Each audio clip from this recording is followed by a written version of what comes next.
आज हम बात करेंगे कि हम किस तरह से आम खुले दूध से मलाई हासिल कर सकते हैं और उस मलाई से किस तरह से देसी घी निकाल सकते हैं। इस देसी घी में ना हम आटे का इस्तेमाल करेंगे, ना हम इसमें दही शामिल करेंगे, ना हम इसे मिक्सर में घुमाएंगे, बस हम डायरेक्ट इससे देसी घी निकालेंगे। ये बहुत आसान तरीका है। इससे हमें दो चीज़ें हासिल होंगी, एक हमें देसी घी हासिल होगा और दूसरा हमें खोया हासिल होगा। और इसका तरीका भी बहुत आसान है। तो चलते हैं अपने मेन वीडियो की तरफ।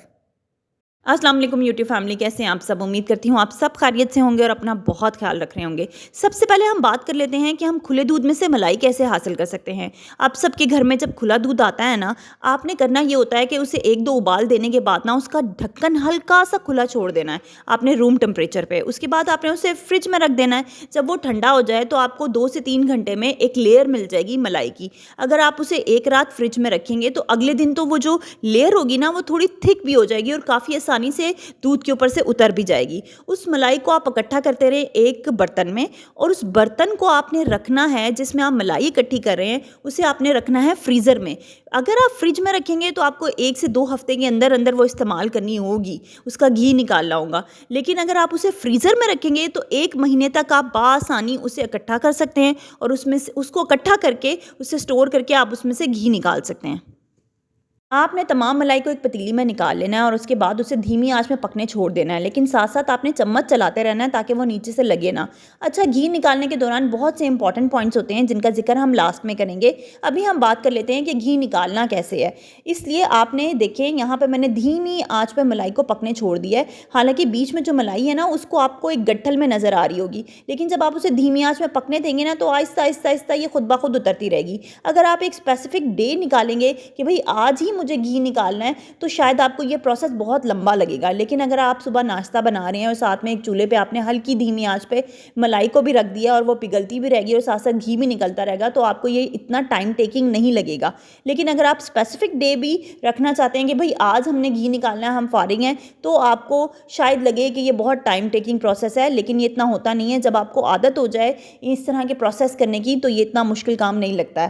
खैर, यहाँ आपका ये जो मलाई है ये हार्डली 20 मिनट में पिघल जाएगी, क्योंकि हमने इसे धीमी आंच में पिघलाना है। अगर आप इसे तेज़ आंच पर पिघलाएंगे ना तो होता ये है कि ये नीचे से लग जाती है। जब आपकी मलाई मुकम्मल तौर पे पिघल जाए तो आपने करना ये होता है कि अपने फ्लेम को लो से हाई पे लेके जाना होता है और उसके पास ही खड़े रहना है। फिर आपने उसको छोड़ना नहीं है आपने चूल्हे पे, फिर आपने उसके पास खड़े होकर चम्मच चलाते रहना है तेज़ आंच पे। और इस तरह से आपका घी हार्डली 15 मिनट में निकल आएगा या 20 मिनट में निकल आएगा।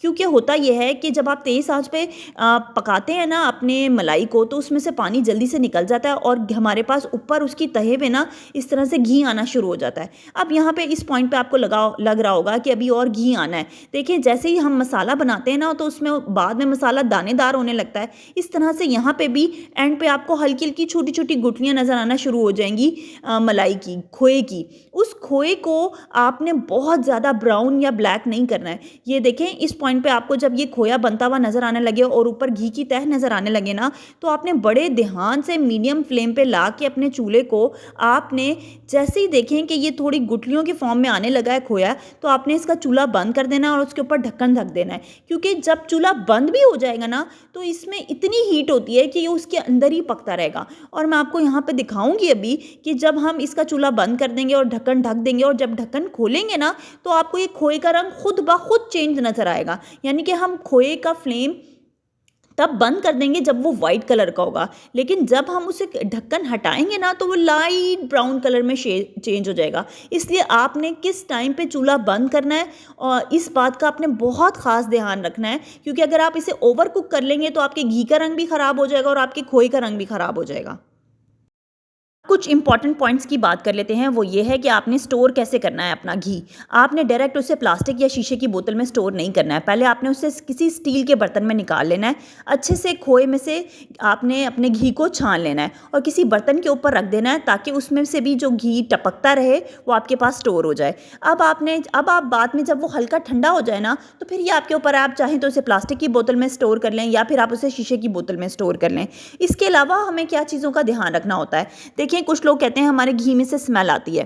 क्यों स्मेल आती है? पहली बात, एक या तो आपका गाय का दूध है या भैंस का दूध है। इस बात का आपने ध्यान रखना है कि आपके घर में जो खुला दूध आ रहा है वो कौन सा दूध है। इन दोनों के रंग में भी फ़र्क होता है और इन दोनों के दूध में भी फ़र्क होता है। यानी कि अगर आपका भैंस का दूध है तो उसमें थोड़ी सी स्मेल तेज़ होती है एज़ कम्पेयर टू गाय के दूध के।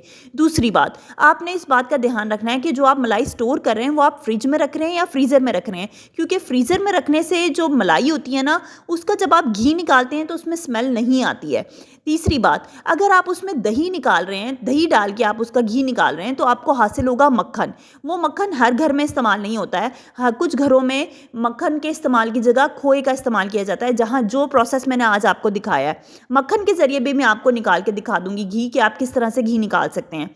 तीसरी बात कि अगर आप उसमें आटा शामिल कर रहे हैं ना, तो फिर आपका जो जब आप घी निकालेंगे तो आपका घी दानेदार होगा और उसमें से हल्की हल्की आपको आटे की भी स्मेल आएगी। लेकिन अगर आप उसमें आटा शामिल नहीं करेंगे तो आपको प्योर घी की स्मेल आएगी, आपको प्योर घी मिलेगा, उसमें किसी भी किस्म की कोई मिलावट नहीं होगी। आपको प्योर खोया मिलेगा और प्योर घी मिलेगा।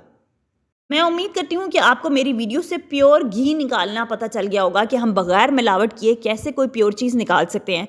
आप इस घी को चाहे बच्चों को स्लाइस पे लगा के दें, चाहे पराठों पे लगा के दें, आपके दिल को एक तसल्ली होती है कि भाई हम प्योर चीज़ खा रहे हैं। क्योंकि बाज़ार से भी अगर कोई चीज़ आप लें ना, तो आपको हल्का सा शुबा होता है कि भाई हम प्योर चीज़ ख़रीद भी रहे हैं या नहीं। घर पे खुद से निकाली हुई चीज़ की तसल्ली तो होती है कि भाई हम खालिस चीज़ खा रहे हैं। अब उस खोए को आप चाहे गाजर के हलवे में इस्तेमाल करें, खीर में इस्तेमाल करें, सेवइयों में इस्तेमाल करें, वो आपकी खीर का रंग ख़राब नहीं करेगी, गाजर के हलवे का रंग ख़राब नहीं करेगी। प्योर चीज़ होगी, अच्छी देसी चीज़ होगी और आपके खाने के जायके में भी जायके को भी बढ़ा देगी। और मैं उम्मीद करती हूँ कि आपको मेरी वीडियो से कुछ ना कुछ सीखने को ज़रूर मिला होगा। अगर आपको कुछ भी सीखने को मिला हो तो प्लीज़ वीडियो को लाइक कीजिएगा, चैनल को सब्सक्राइब कीजिएगा और ये वीडियो आगे भी शेयर कीजिएगा।